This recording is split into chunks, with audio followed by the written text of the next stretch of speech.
बाद में पढ़ना किसी। हाँ बेटे आओ आओ भाई आओ। मालिक भाई इसके लिए बहुत ज़्यादा दुआएं और शहज़ादी अपने ख़ास फैज़ व करम से इसे इल्म की दौलत से नवाजे। सलवात पढ़िए।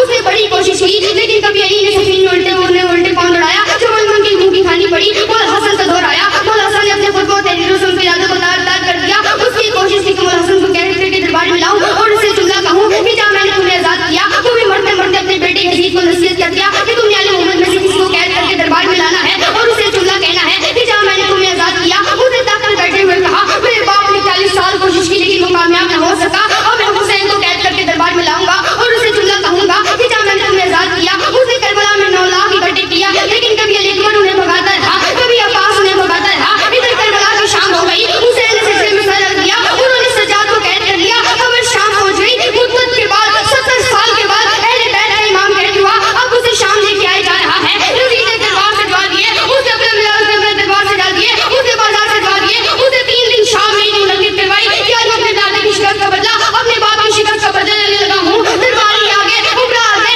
बुजुर्ग आगे तो बाजारों में रश था कि आज बनु उमैया बनु हाशिम से बदला लेंगे। इधर से यदु साजिदीन दरबार में पहुंचे। यजीद ने अपने ताक अपने सर पर अपने बाबे वाला तख्त रखा, खाने पर अपने दादे वाली बार रखी। वो गुलाम तख्त पे आ गया। यहाँ बोला सज्जाद उसके सामने आए। उसकी सवाल पर ये चूल्हा आने ही वाला था कि जब मैंने तुम्हें आजाद किया कि सज्जाद के कांधे पर एक मसरूर का हाथ आया, कि सज्जाद के कांधे पर ज़ैनब आलिया का हाथ आया। बीवी ने सज्जाद को पीछे किया और इशारा करके फरमाया ए हमारे आजाद करता गुलाम के बेटे।